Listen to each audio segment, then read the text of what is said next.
نژاد هیولایی و ترسناک.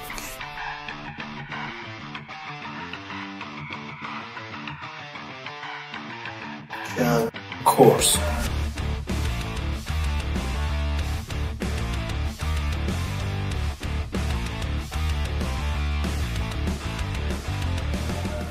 تو این ویدیو میخوایم در مورد ویژگی‌های رفتاری، خصوصیات ظاهری، اصل و نسب این نژاد و نحوه مراقبت از این سگ‌های غول‌پیکر اطلاعات بیشتر و دقیق‌تری کسب کنیم.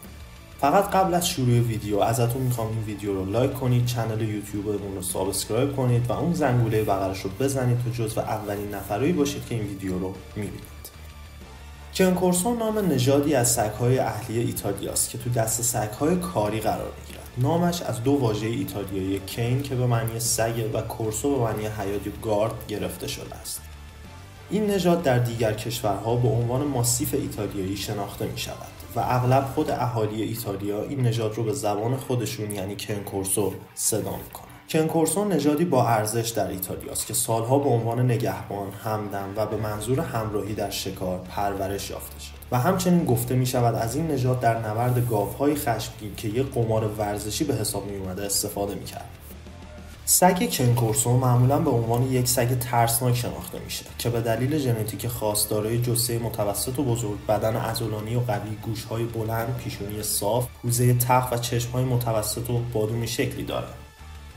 قد نرهای این نژاد 63 تا 70 سانتی متر و قد ماده‌ها 58 تا 66 سانتی متر. وزن نرها بین 45 تا 50 کیلوگرم و 40 تا 45 کیلوگرم وزن جنس ماده این نژاد است. سگ کن کورسو پوست زمخت و دولایه‌ای داره. لایه زیرین اون سبک و نرم ولی توی شرایط آب و هوای سرد ضخیم‌تر هم میشه. موی کوتاه و براقی داره که در رنگ‌های مختلف سیاه و سفید، خاکستری، قرمز، سرخ مایل به قرمز، زغالی، آبی و شاه بلوطی دیده میشه. نوبتی هم باشه نوبت خصوصیات اخلاقی این نژاد. بیشتر افراد سگ کن کورسو رو به عنوان یک سگ پرخاشگر میشناسن. اما این سگ سازگاری و اعتماد به نفس بالایی داره و مهربون و دوست داشتنیه. با اینکه روحیه تهاجمی داره اما خودش تمایل زیادی به نزدیکی و صمیمیت با انسان‌ها داره. البته که نباید ازش توقع مهربونی با غریبه‌ها رو داشت. سگ نژاد کن کورسو یک همراه خانوادگی عالی ولی گزینه خوبی برای بچه‌ها نیست چون به خاطر خلق و خو و جثه بزرگی که داره ممکنه بهشون آسیب برسونه.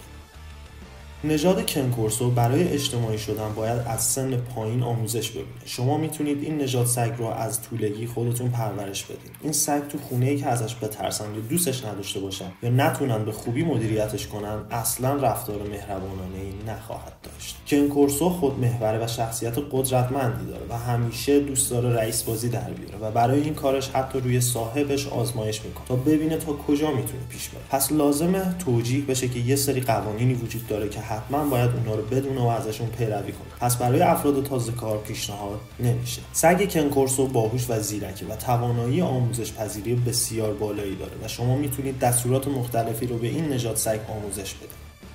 حالا شاید این سوال براتون پیش بیاد که طول عمر این نژاد چقدره؟ با اینکه این نژاد نیاز به نگهداری آنچنانی و پرهزینه‌ای نداره ولی اگه ازش خوب نگهداری بشه 10 تا 12 سال عمر میکنه. متاسفانه این نژاد از سگ در اثر عملیات اصلاح نژاد و دستکاری دی ان ای اون توسط انسان‌ها دم خودش رو تا حدودی از دست داده و دمش نهایتاً 4 تا مهره داره. بریم سراغ جمع‌بندی در انتهای ویدیو. سگ‌های کن کورسو از نژاد سگ‌های کاری و نگهبان محسوب می‌شود که جثه بزرگ و قدرتمندی داره. هوش متوسط و اعتماد به نفس بالایی داره و بسیار هم آموزش پذیره و یه همراه خوب برای خانواده به حساب میاد. البته با بچه‌ها خیلی سازگار نیست. نیاز به فعالیت و تمرین روزانه داره و تغذیه‌شون هم حتما باید با کیفیت و کنترل شده باشه. ممنون بابت تماشای این ویدیو. توی کامنت‌ها حتما نظرتون رو راجع به این نژاد بنویسید و اعلام کنید برای ویدیوی بعدی از چه نژادی براتون بذارید.